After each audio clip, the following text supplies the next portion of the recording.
जैसी करनी वैसी भरनी, यकीन ना हो तो करके देख। जन्नत भी है जहन्नुम भी, यकीन ना हो तो करके देख। भगवत गीता में श्री कृष्ण ने कहा है कि कर्मों का फल हमें उसी तरह ढूंढ लेता है जिस तरह एक बछड़ा हजारों गायों के बीच अपने को ढूंढ लेता है।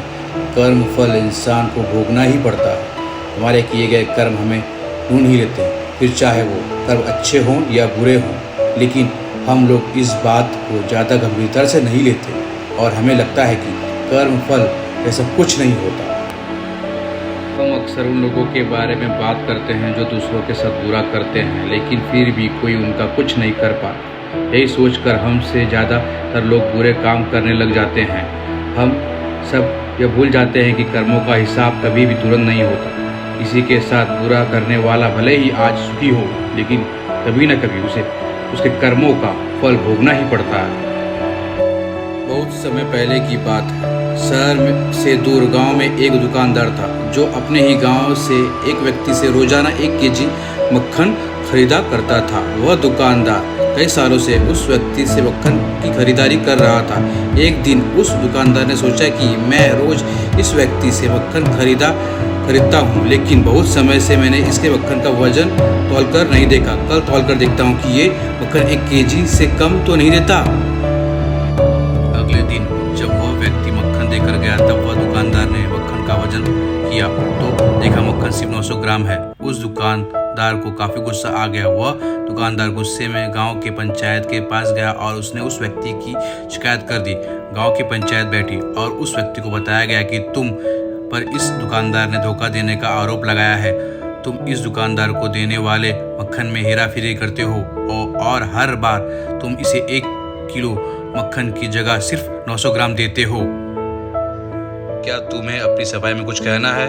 वह व्यक्ति बोला, सरपंच जी, मैं तो एक गरीब आदमी हूँ। मेरे पास वजन तौलने के लिए सही माप नहीं है। मैं रोज इस दुकानदार से अपने लिए 1 किलो गेहूँ खरीदता हूँ और अगले दिन उसी गेहूँ को तराजू के एक तरफ रख कर इस दुकानदार के लिए मक्खन तौलता हूँ। अब आपको जो भी पूछना है इस दुकानदार से पूछिए। पंचायत में बैठे सभी लोगों को पूरी सच्चाई समझ आ गई और उन्होंने उस दुकानदार को गांव से बाहर करवा दिया। यह छोटी सी कहानी हमें यह बात सिखाती है कि जैसा कर्म हम करेंगे उसका रिजल्ट भी हमें वैसा ही मिलेगा। हमारी चालाकी ही हमारा नुकसान करा देती है।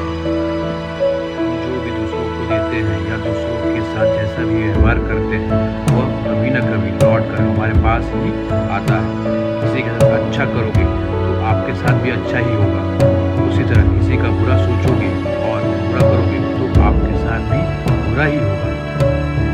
जिसे दुकानदार को अपने ही चालाकी से नुकसान झेलना पड़ा, उसी तरह हमें भी अपने कर्मों की वजह से कभी न कभी नुकसान झेलना ही पड़ता है। दूसरों के साथ हमें बुरा करके हमें 1, 2 या 10 बार बच सकते हैं, लेकिन एक ना एक दिन उसका परिणाम हमें भुगतना ही पड़ता है।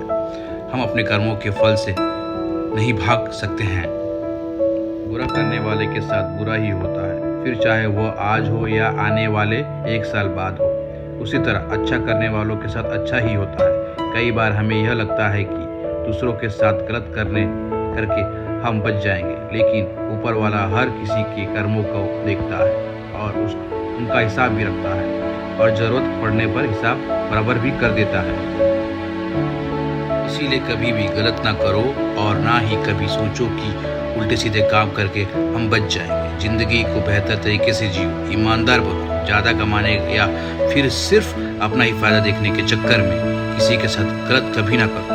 हमेशा याद रखो, जो जैसा करेगा वो वैसा भरेगा।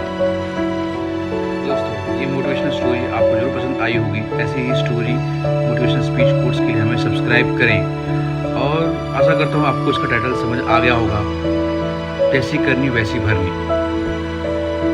धन्यवाद।